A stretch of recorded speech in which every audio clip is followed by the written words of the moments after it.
옆집에는 제 아이 또래 대상으로 흉악한 범죄를 저지른 범죄자가 이사 온다면 어떠실 것 같나요? 오늘은 상상조차 하기 싫은 현실을 마주하게 된 한 사연자분의 시점으로 소개해 드리겠습니다. 저는 7세와 6세 예쁜 두 딸을 키우고 있는 30대 맞벌이 여성입니다. 남편과 저는 맞벌이를 하고 있고 치열하게 살면서 퇴근 후 아이들 웃음소리를 듣는 것을 유일한 낙으로 살아온 평범한 부부입니다. 빚이 조금 남아있긴 해도 이 집에서 아이들과 함께할 행복한 미래를 그리며 하루하루 열심히 살아가고 있었습니다. 지난주 금요일까지만 해도 제 삶은 그렇게 단단하고 평온하다고 믿었습니다. 그날이 오기 전까지는 말입니다. 퇴근 후 피곤한 몸을 이끌고 집에 도착해 우편함을 확인했습니다. 거기엔 수많은 광고 지틈에 껴있는 낯선 봉투 하나가 있었는데 처음 보는 발신처였습니다. 무심코 봉투를 뜯어본 순간 저는 제 눈을 의심했습니다. 특정 범죄자 거주지 고지서였습니다. 손이 떨리기 시작했고 우리 동네일 리가 없다고 생각했습니다. 하지만 시선을 내리자 제 심장은 발밑으로 추락했습니다. 그 고지서에 적힌 주소는 바로 우리 옆집이었습니다. 얼마 전 옆집 주인이 바뀌었다는 이야기는 들었습니다. 그저 새로운 이웃이 왔구나. 그렇게만 생각했습니다. 하지만 그 이웃이 이런 사람일 줄은 꿈에도 몰랐습니다. 저는 떨리는 손으로 남편에게 전화를 걸었습니다. 남편은 제 목소리를 듣자마자 뭔가 큰일이 터졌음을 직감한 듯 했습니다. 우리 옆집에 이런 사람이 이사 왔다고 말하자 남편 역시 경악을 했습니다. 당장 이사 가자고 소리쳤지만 현실은 냉혹했습니다. 저희는 아직 대출금을 다 갚지 못했거든요. 우리는 당장 이사 갈 수 없는 상황입니다. 이 지옥 같은 현실에서 도망치고 싶었습니다. 더 저를 미치게 한 것은 고지서의 범죄 내용이었습니다.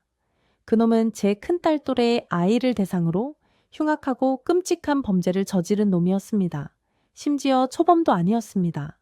온몸의 피가 차갑게 식는 것 같았습니다. 옆집 문 하나를 사이에 두고 내 아이 또래를 노렸던 사람과 같은 환경에서 숨을 쉬고 있다는 사실이 믿기 어려웠습니다. 만약 그놈이 제 딸들을 창문으로 지켜보고 있다면 어떻게 해야 할까요? 그날 밤부터 잠을 잘 수 없었고 현관문 도어락이 울릴 때마다 심장이 내려앉았습니다. 새벽에 아이들이 화장실을 간다며 방문을 열 때마다 그놈이 저희 집에 침입하는 그런 상상을 하고 있습니다.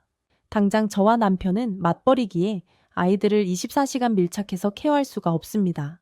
아침에 아이들을 등교시키고 출근하는 그 순간 비어있는 집에서 무슨 일이 생길까 두렵습니다. 시부모님은 외국에 계시고 친정어머니는 돌아가셨습니다. 아버지는 요양원에 계셔서 저희를 도와줄 어른도 없습니다. 오롯이 저희 부부가 감당해야 할 공포였습니다. 주말에는 서점에 달려가 성범죄 예방책과 유괴에 대한 예방책을 닥치는 대로 구매해 딸들에게 읽어줬습니다. 모르는 사람이 말을 걸어오면 대답하지 마라. 누가 문을 열라고 요구해도 절대 열어주면 안 된다. 라고 말을 해줬습니다. 더 자세하게 말해주고 싶었지만 그럴 수 없었습니다. 옆집 아저씨가 너희를 해칠 수도 있는 사람이다. 이런 말을 하면 이건 교육이 아니라 아이들 마음에 씻을 수 없는 공포를 심어주는 것과 다름없었습니다. 어제는 아랫집에 사는 가족들과 긴급히 모였습니다. 저희 아파트 라인에는 유독 여자아이들이 많습니다. 당장 제 아랫집만 해도 딸 둘, 그 다음 집은 딸 셋을 키우는 집입니다. 다들 또래여서 친하게 지냈습니다. 고지서 이야기를 꺼내자 다들 이미 알고 있더라고요. 그리고 저와 똑같은 절망에 빠져 있었습니다. 한 언니는 남편이 최근 입원하는 바람에 본인 딸들과 자신뿐이라며 밤에 불도 끄지 못하고 뜬 눈으로 밤을 새우고 있다고 했습니다. 또 다른 아랫집 언니는 저희처럼 맞벌이라 아이들이 학원차를 기다리는 그 짧은 순간조차 불안해서 미칠 것 같다고 울먹였습니다. 우리는 모여서 몇 시간을 상의했지만 뚜렷한 대책은 없었습니다. CCTV를 더 달자, 비상벨을 사자라고 했지만 그게 무슨 소용입니까? 범죄는 순식간에 일어나는 거고 그놈이 마음먹고 달려들면 그 몇 초 만에 모든 것이 끝장날 수 있습니다. 결국 한 언니가 절망적으로 말했습니다. 이건 정부에서 미리 알려줄 테니 알아서 피하라는 것 아니냐. 왜 우리가 피해자가 될까봐 두려워하고 우리가 이사를 가야 하고 일을 그만둬야 하고 이 모든 불편과 공포를 감수해야 하냐고 말했습니다. 그 말이 제 가슴을 쳤습니다. 왜 법은 범죄자가 아니라 평범하게 살아가던 우리에게 이사를 강요하고 두려움에 떨게 만드는 걸까요? 이제 내일이면 다시 월요일입니다. 저와 남편은 출근해야 하고 아이들은 학교와 유치원에 가야 합니다. 도저히 발이 떨어지지 않을 것 같습니다. 사설 경호 업체라도 불러야 하나 심각하게 고민 중에 있습니다. 옆집 사람 때문에 경호원을 고용해야 하는 이 상황이 지금 맞는 걸까요? 뉴스에서만 보던 끔찍한 사건 사고가 내 아이에게 터질까봐 정말 불안해서 미칠 지경입니다. 대출금 때문에 이사도 못 가고 맞벌이라 일을 그만둘 수도 없고 도와줄 가족도 없는 이 상황이 너무 힘듭니다. 저희는 앞으로 어떻게 대처해야 할까요? 여기까지가 사연자님 이야기였습니다. 사연을 읽는 내내 손에 땀이 날 정도로 긴장되고 부모의 마음으로 너무나 공감이 되어 답답한 심정이었습니다. 정말 영화나 뉴스에서 나올 법한 일이 내 옆집에서 벌어졌을 때의 공포는 감히 상상하기도 어렵습니다. 이 사연을 접한 많은 분께서도 함께 분노하며 여러 의견을 남겨주셨는데요. 몇 가지 댓글 반응을 이어서 읽어드리겠습니다. 흉악 범죄자들은 사회에 내보내면 안 되는 것 아니냐. 대책이 정말 없다며 현행 제도의 한계와 아동 흉악 범죄자의 거주지 이전 문제에 대해 비판의 목소리를 높여주셨습니다. 가장 첨예하게 의견이 갈린 부분은 사연자님의 이사 문제였습니다.